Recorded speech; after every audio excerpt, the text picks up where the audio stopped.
नमस्कार दोस्तों, सुभाष की बात में आपका स्वागत है। भाजपा का शीर्ष नेतृत्व शायद ये तय करके बैठा है कि हम ऐसे निर्णय लेंगे जिससे लोग चौंकेंगे और ये निर्णय कालांतर में भाजपा की जो सत्ता है उसको काबिज रखेंगे। और ये सत्ता कोई 2024 की बात नहीं हो रही है, ये 34 तक की बात होने लगी है। और हमें लगता है कि जब भारत के 100 वर्ष पूरे होंगे तो भाजपा के कार्यकर्ता और भाजपा ये सपना देख रही है कि ये 100 वर्ष में भी शायद हम ही इस पर काबिज होंगे। और भाजपा जिस तेजी से निर्णय ले रही है, बहुत सारे काम कर रही है, वो बहुत चौंकाने वाला है। अभी हाल ही में समान नागरिक संहिता का प्रधानमंत्री ने घोषणा कर दी कि वो देश में लागू होगी। आज हमने देखा कि हरियाणा में एक बड़ा राजनीतिक परिवर्तन हुआ।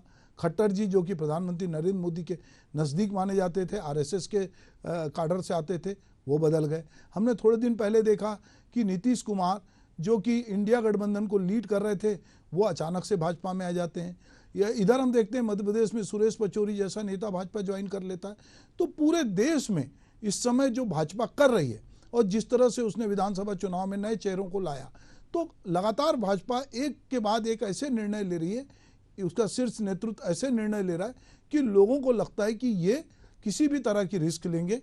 और निश्चित रूप से इनका जो कॉन्फिडेंस है वो इतना बड़ा है कि इनको लगता है कि हमारे जो निर्णय है, वो हमारा जो नारा है 400 पार, उसको ये किसी भी तरह से पाना चाहते हैं। और उसको पाने के लिए जो जो जुगत हो सकती है राजनीति में, जिस तरह के भी फीडबैक मिलते हैं, उससे जो जो निर्णय लिए जा सकते हैं, वो निर्णय जो हैं वो लगातार लिए जा रहे हैं। प्रधानमंत्री नरेंद्र मोदी और भाजपा द्वारा जिस तरह ताबड़तोड़ निर्णय लिए जा रहे हैं और गठबंधन बनाए जा रहे हैं, वे चौंकाने वाले हैं। ऐसा लगता है कि हर राज्य के हिसाब किताब से रणनीति बनाई जा रही है। हरियाणा में बीजेपी की शर्त पूरी नहीं होने पर जो है जेजेपी और बीजेपी का गठबंधन टूटा, तो बिना देर किए तत्काल मुख्यमंत्री बदल दिया गया। चट मंगनी और पट ब्याह की तर्ज पर मनोहर लाल खट्टर को सीएम पद से इस्तीफा दिला दिया गया और विधायक दल की बैठक में नायब सिंह सैनी जो है नए नेता चुन लिए गए। अब सैनी जो है हरियाणा के नए मुख्यमंत्री बन गए। इस कवायद में मोदी का 400 पार का जो नारा है, वो लगता है कि उनकी दीर्घकालिक रणनीति का हिस्सा है और उसके लिए राजनीति में कहते हैं कि सब जायज है। तो अब उनको लगता है कि चाणक्य नीति भी कहती है कि अपने राज्य को बचाने के लिए आपको जो भी करना है वो करना चाहिए। तो आज भाजपा उन दलों के साथ भी अपने को जोड़ रही है जो पहले से ही पतनशील हैं या जो सौदेबाजी में कमजोर पड़ते जा रहे हैं, जिनके पतन को और तेज किया जा सकता है और भाजपा उनकी जगह काबिज हो सकती है।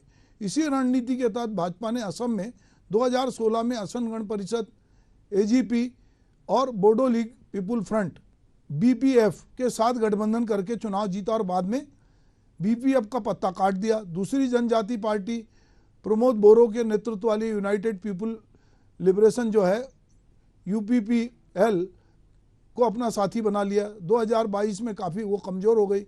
बीपीएफ इस गठबंधन में वापस आई, जबकि एजीपी भी अब अपने मूल स्वरूप की छाया भर रह गई है। ऐसा ही बिहार में हुआ। भाजपा ने नीतीश कुमार को कमज़ोर करने के लिए चिराग पासवान का इस्तेमाल किया।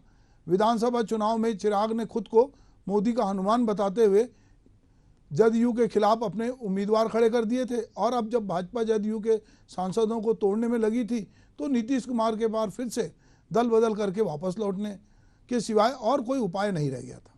तो लगातार हम देख रहे हैं कि भाजपा को जहाँ कहीं जो फीडबैक है उसके पास है, उसको लगता है कि उसकी जो क्षेत्रीय पार्टियां हैं, अगर वो कमज़ोर होती हैं, स्थानीय दल कमज़ोर होते हैं या उसके साथ गठबंधन करते हैं और बाद में उसी के नेता उसके साथ मिल जाते हैं और बाद में भाजपा अपना दायरा बढ़ाती है। जो अगर हम महाराष्ट्र की राजनीति को देखें तो शिवसेना और भाजपा दोनों जो हैं मौसेरी बहनों की तरह थी। दोनों की सोच, दोनों का हिंदूवादी चेहरा, दोनों की बातचीत सब एक जैसी थी। पर बाद में उसने शिवसेना को किनारे किया और शिवसेना के भीतर ही तोड़फोड़ करके एक नई शिवसेना बना दी। और ठाकरे की शिवसेना जो असली अपनी मालकियत समझती थी, वो आज किनारे बैठी है। ना तो उसके पास सिंबल है, ना उसके पास पार्टी बची है। और अब भाजपा जो है एक दूसरी शिवसेना के साथ गलभैया कर रही है और उद्धव ठाकरे पानी पी पी के भाजपा को कोस रहे हैं। गठबंधन का यही खेल है। आंध्र प्रदेश और हरियाणा में भी जो चल रहा है, आंध्रा में कमज़ोर हो चुकी डीडीपी को जो है 2029 में परिवार की तीसरी पीढ़ी के नेतृत्व और उसको ज़्यादा कमज़ोर होने वाली है। ऐसे में उसके साथ भी एक तरह का अलग तरह का रिलेशनशिप है। हरियाणा में दुष्यंत चौटाला की जेजीपी लगभग खत्म हो चुकी है। महाराष्ट्र में भी पुरानी सहयोगी शिवसेना के टुकड़े हो चुके हैं, जबकि नए सहयोगी एनसीपी से टूटे घटक को भाजपा के बिना कोई उसका जो भविष्य नहीं है। अगर उन्होंने शरद पवार को, जो उनके पितृपुरुष थे, उनको खारिज किया है, जो बड़े राजनीतिक माने जाते थे, रणनीतिकार माने जाते थे, आज उनको ही नहीं समझ में आ रही कि बारामती में अब क्या होगा। जो उनकी बेटी है सूले, वो किस तरह से चुनाव जीत पाएंगी, ये एक खतरा है। प्रधानमंत्री नरेंद्र मोदी जिस गति से योजनाएं बना रहे हैं, उद्घाटन कर रहे हैं, शिलान्यास कर रहे हैं और दूर दराज की जगहों में भाषण देते घूम रहे हैं, उससे यही संकेत मिलता है कि यह भाजपा 370 और एनडीए 400 पार का संकल्प जो है, उसके लक्ष्य को चिड़िया की आंख की तरह जो है वो उस पर काम कर रही है। हम देखते हैं कि जब अर्जुन के लिए जब वहाँ पर द्रौपदी का वर की चयन हो रहा था, तो वहाँ पे एक जो मछली की आँख थी, तो उसका लक्ष्य था अर्जुन का कि उसकी मछली की आँख में जो तीर मारेगा। तो इस समय भाजपा को ये पता है कि उसके लिए जो मछली की आँख है वो 400 पार है, और उस में किस तरह से तीर मारना है ये भाजपा देख रही है, और उसी तरह वो अपनी रणनीति बना रही है। मोदी आज कहाँ कहाँ और किस किस जगह प्रचार कर रहे हैं और क्या कुछ कर रहे हैं, इसके उदाहरण के लिए वे तमिलनाडु और केरल को जितना समय और जितनी ऊर्जा दे रहे हैं, ये देखकर डीएमके के नेता भी अनौपचारिक बातचीत में कबूल कर रहे हैं कि भाजपा अपने बूते भले ही सीट ना ला पाए, मगर उसका वोट प्रतिशत काफ़ी बढ़ सकता है। कुछ लोग तो उसे 15.47% वोट मिलने की बात भी कर रहे हैं। भारत में परिवार केंद्रित दलों का इतिहास कहता है कि परिवार की तीसरी पीढ़ी तक आते आते ये काफ़ी शक्ति जो है इनकी वो गंवा चुके हैं, और कांग्रेस समेत बाकी दलों की सूची में शामिल हो सकते हैं। मोदी तमिलनाडु में जो अभियान चला रहे हैं उसे 2029 के लिए तैयारी के रूप में देखा जा सकता है। केरल मोदी के लिए दूसरा अवसर प्रस्तुत कर रहा है। भाजपा वहाँ के ईसाई समुदाय की ओर किस तरह लगातार हाथ बढ़ा रही है, भी देखने वाली बात है। इस समुदाय का सुनिश्चित जो वोट है कांग्रेस नेतृत्व वाली यूडीएफ की राजनीति का आधार है। यूडीएफ के दूसरे वोट बैंक मुस्लिम और ईसाई समुदाय के बीच पुराने संदेह कायम है। इसमें ईसाई वोट यदि भाजपा की ओर गए तो मुस्लिम वोट वाम दलों की ओर मुड़ सकते हैं, क्योंकि वे कांग्रेस और यूडीएफ को जो है कमजोर होते देख रहे हैं। तब भाजपा के लिए काफ़ी जगह बन जाएगी। इसी उम्मीद में मोदी वहाँ अभियान चला रहे हैं और उन नेताओं को अपने साथ ले रहे हैं जिनके कांग्रेस में होने की उम्मीद की जाती है। मसलन कांग्रेस के दो पूर्व सीएम ए.के. एंटोनी और के करुणाकर की संतानें जो हैं वो उनको अपने साथ रख रहे हैं। पहले रक्षा मंत्री राजनाथ सिंह ने दरभंगा में ये बयान दिया कि देश में गरीबी मिटाने के लिए मतदाता नरेंद्र मोदी को केवल तीसरी बार नहीं बल्कि चौथी बार भी चुनने का संकल्प लें। इसके बाद गृह मंत्री अमित शाह कहते हैं कि विपक्ष को अब 2034 के बाद के लिए अपनी तैयारी करनी चाहिए। इन दोनों नेताओं के बयान को जोड़कर देखें तो इसका अर्थ यही निकलता है कि 2029 में मोदी अभूतपूर्व जो है रूप से लगातार चौथी बार का चुनाव लड़ेंगे, या मान बैठे हैं कि भाजपा की 75 की उम्र को सेवानिवृत्ति की उम्र मानने का नियम अब नहीं चलेगा।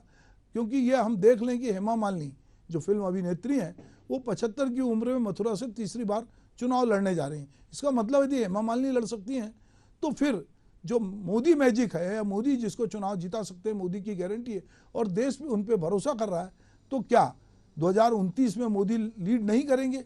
वो मार्गदर्शक मंडल में बैठने वाले नहीं हैं। उन्होंने अपने गुरु भलाई जो कहना चाहिए कि लाल कृष्ण आडवाणी को मार्गदर्शन मंडल में लाया और उनको भारत रत्न देकर ये भी सम्मानित कर दिया कि हम अपने बुजुर्गों का सम्मान करते हैं। तो मोदी की जो गारंटी है या मोदी की जो रणनीति है और जिस तरह से मोदी लगातार जो हैं बार बार सबके बीच में जा रहे हैं, जिस तरह से वो चुनाव प्रचार कर रहे हैं, जिस तरह से निर्णय ले रहे हैं, वो सबको चौंकाता है। उनकी अगर हम बहुत सारे निर्णय को भी हाल ही में जो निर्णय हुए, चाहे वो महिला आरक्षण की बात करें, चाहे राम जन्मभूमि के वहाँ पर पूजा अर्चना की बात करें, चाहे समान नागरिक संहिता की बात करें, तो हम ये देख रहे हैं कि बहुत सारे निर्णय जिस तरह से मोदी की सरकार या मोदी का भाजपा का शीर्ष नेतृत्व ले रहा है, जिस तरह से वो गठबंधन कर रहा है, वो अपने आप में चौंकाता और ये बार बार बताता है कि उनकी चुनाव की रणनीति के तहत ये वो करते जा रहे हैं कि उनको किसी भी राज्य को खोना नहीं है।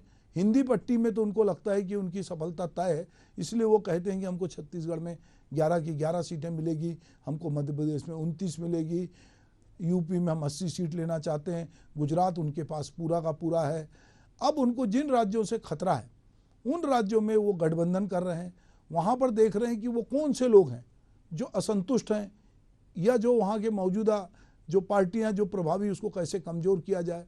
पश्चिम बंगाल में भाजपा की जिस तरह से घुसपैठ हुई है और पिछले चुनाव में जिस तरह से उसने अपनी उपस्थिति दर्ज कराई है, महाराष्ट्र में भी भाजपा जो है शिवसेना को कमज़ोर करके अपनी सीटें बढ़ा रही है।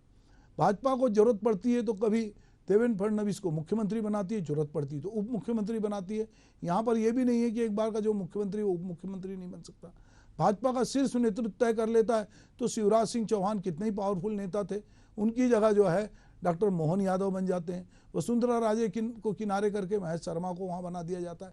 तो भाजपा को जहाँ कहीं भी लग रहा है कि इस लोकसभा चुनाव में और आगे वाली चुनाव में उसको अपनी रणनीति बनाना है, तो वो बहुत सारी चीज़ें, बहुत सारे कदम इस तरह से बढ़ा रहे हैं कि लोग चौंक रहे हैं और लग रहा है कि ये जो निर्णय है, चूँकि अब चुनाव को बहुत दिन नहीं बचे हैं, किसी भी दिन आचार संहिता लग सकती है, चुनाव की घोषणा हो सकती है, तो वो सारे निर्णय जो चुनाव को प्रभावित करेंगे।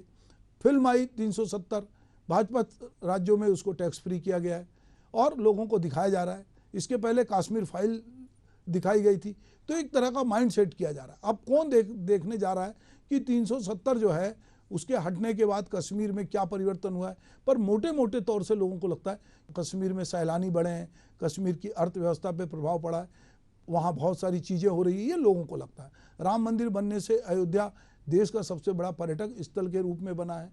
बनारस में जिस तरह से काशी विश्वनाथ के मंदिर का जीर्णोद्धार हुआ है, उज्जैन में महाकाल के मंदिर का जिस तरह से काम हुआ है और जिस तरह से बहुत सारे फैसले हो रहे हैं, तो एक बड़ा वोट बैंक जिसको कहते हैं कि हिंदू वोट बैंक, वो पूरी तरह से इस समय भाजपा के साथ खड़ा दिख रहा है। कांग्रेस के सामने ये बड़ी चुनौती है और मोदी सरकार और सिर्फ भाजपा का शीर्ष नेतृत्व जिस तरह से कांग्रेस में सेंध लगा रहा है और बड़े बड़े नेताओं को और क्षेत्रीय नेताओं को तोड़ रहा है, तो ये बात तय है कि इस बार का लोकसभा चुनाव सारी पार्टियों के लिए मुश्किल खड़ी करने वाला है। भाजपा जिस तरह की रणनीति पे चल रही है, जिस तरह से वो अपनी प्लानिंग कर रही है और मोदी सरकार जिस तरह के निर्णय ले रही है और मोदी जी की सक्रियता पूरे देश में जिस तरह से दिख रही, चाहे वो वर्चुअल माध्यम से हो चाहे फिजिकल माध्यम से हो, जिस तरह उपस्थित हो रहे हैं और जिस तरह से सक्रिय हैं, उस तरह से सक्रिय बहुत सारे नेता नहीं दिखते। ये अलग बात है कि राहुल गांधी न्याय योजना कर रहे हैं और पैदल पैदल चल रहे हैं, पर उसका जो इम्पैक्ट होना चाहिए वो इम्पैक्ट हमको दिखाई नहीं देता। तो कहीं ना कहीं एक बात है कि बाकी पार्टियों की तुलना में कांग्रेस जो है वो पीछे है और कांग्रेस जो सबसे पुरानी पार्टी थी और उसको बीजेपी जो है वो कहीं ना कहीं बीट कर रही है और बाकी दलों के साथ भी जरूरत पड़ रही है तो वो गठजोड़ कर रही है। राजनीति में किसी प्रकार का उसे कोई परहेज नहीं है। जिस चाल चरित्र चेहरे की बात भाजपा करती थी, उसने कहा है कि ठीक है कि हम नेतृत्व करेंगे, चेहरे यदि पीछे आके खड़े होते हैं और वो हमारी भीड़ का हिस्सा बनते हैं तो हमको इसमें कोई आपत्ति नहीं। नमस्कार।